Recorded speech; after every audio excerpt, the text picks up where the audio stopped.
ذیل میں تحریر کیے گئے اشعار کی نثر تحریر کریں۔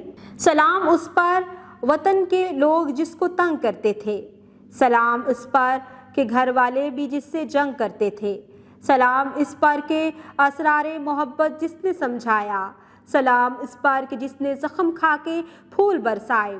نثر میں تحریر کر رہے ہیں کہ ہمارا سلام ہو اس نبی پر جس کے وطن کے لوگ اور اس کے گھر والے اس سے تنگ کرتے تھے اور جنگ کرتے تھے۔ ہمارا سلام ہو اس نبی پر جس نے ہمیں اسرار محبت سکھایا اور ہمیں سکھایا کہ کس طرح زخم کھا کر بھی لوگوں کو معاف کیا جاتا ہے۔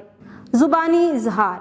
گروہی صورت میں بیٹھ کر نبی کریم خاتم النبیین صلی اللہ علیہ وآلہ وصحبہ وسلم کی شان اور فضیلت پر مبنی کوئی دوسری نعت جماعت میں سنائیں۔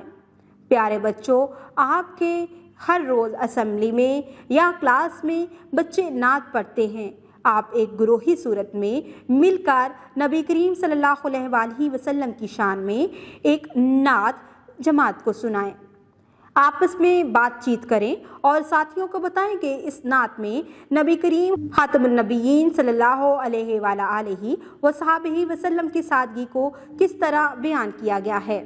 آپ نے نظم کو پڑھا ہے، اس کو مد نظر رکھتے ہوئے آپ صلی اللہ علیہ وآلہ وسلم کی زندگی کی سادگی کی مثالیں بیان کریں۔ لفظوں کا کھیل۔ دیے گئے الفاظ کے جملے کاپی میں لکھیں۔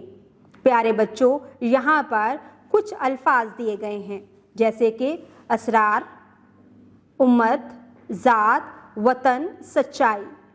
ہم نے اس نظم میں ان الفاظ کو پڑھا ہے اور ہم نے اس نظم کو نثر کی صورت میں بھی پڑھا ہے، تو اب ہم اپنے جملوں میں انہی نثر کے الفاظ کو استعمال کرتے ہوئے جملے لکھیں گے۔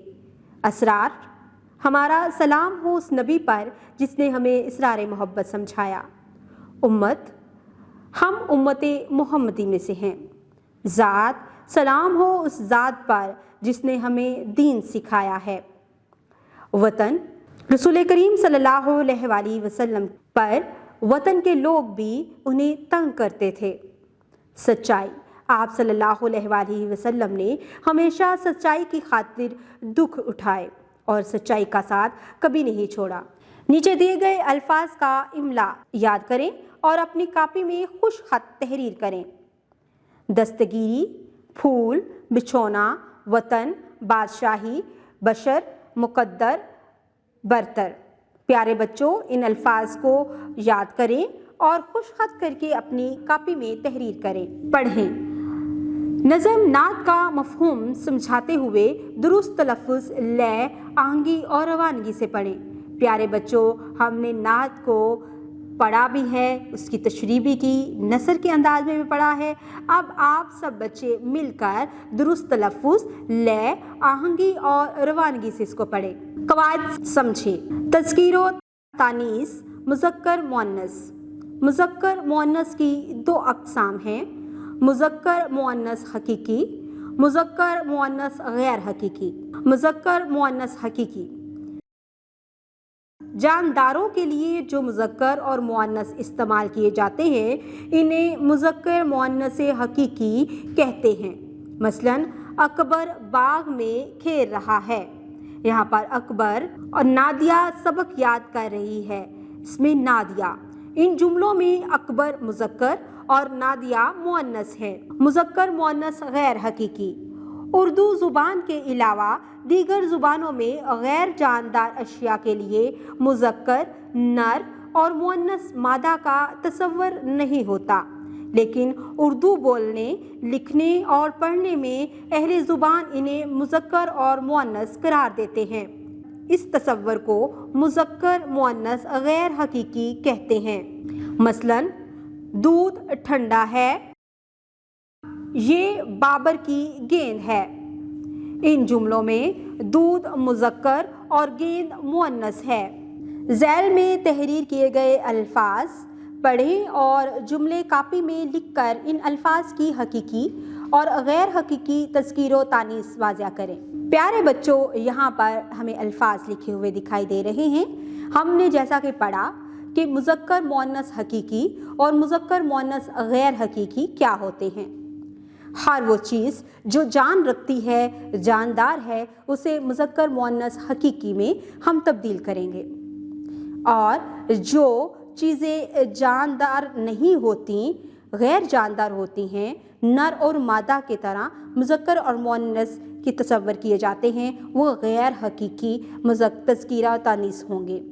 جیسے مریض جاندار ہے، مریض بستر پر ہے، یہ حقیقی مذکر ہے۔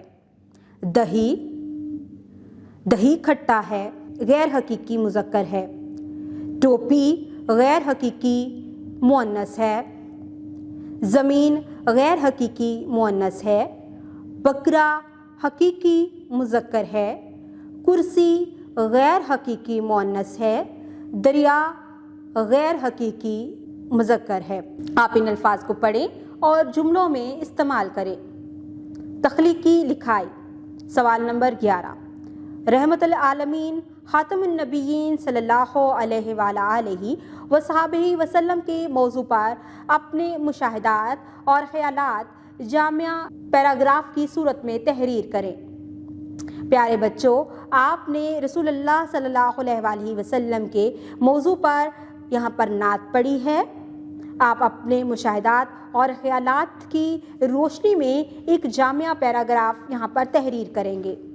عملی کام، اخبارات یا رسائل سے نبی کریم خاتم النبیین صلی اللہ علیہ وآلہ وصحبہ وسلم کے عفو درگزر کا کوئی واقعہ پڑھیں اور اپنی کاپی میں لکھ کر لائیں۔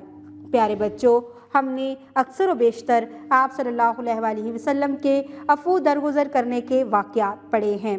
آپ کو کوئی واقعہ یاد ہو یا اپنے کسی اخبار یا رسالے میں پڑھا ہو، اس کو اپنی کاپی میں لکھ کر لے کر آئیں گے۔ پیارے بچوں، آج ہم نے مشق کو حل کیا ہے۔ آپ نے الفاظ کے معنی پڑھے، خالی جگہ کو پر کیا، کالم ملائے، مختصر سوالات کے جوابات اور تفصیلی سوالات کے جوابات بالکل ویسے ہی تھے جیسے ہم نے نظم کو پڑھا تھا۔ اس لیے نظم کو جب آپ غور سے پڑھ لیتے ہیں تو آپ اپنی عادی مشق کو خود سے حل کرنے کے قابل ہو جاتے ہیں۔ اس لیے اپنی نظم کو بہت ہی بہترین طریقے سے پڑھنا چاہیے۔ اس کے علاوہ ہم نے مشق میں قواعد کو بھی سمجھا ہے، جس کو ہم روزمرہ زندگی میں بھی استعمال کر سکتے ہیں۔ آپ نے بہتر طریقے سے عملی سرگرمیوں کو بھی سر انجام دینا ہے، تاکہ آپ بہتر طریقے سے سیکھ سکیں کہ کس طرح سے ہم جو کچھ پڑھتے ہیں اسے اپنی روزمرہ زندگی میں امپلیمنٹ کر سکتے ہیں۔ امید کرتی ہوں آپ نے اس ویڈیو سے بہت کچھ سیکھا ہوگا۔ مزید سیکھنے اور جاننے کے لیے ہمارے ساتھ رہیے گا۔ ملتے ہیں اگلی ویڈیو میں، تب تک کے لیے خدا حافظ۔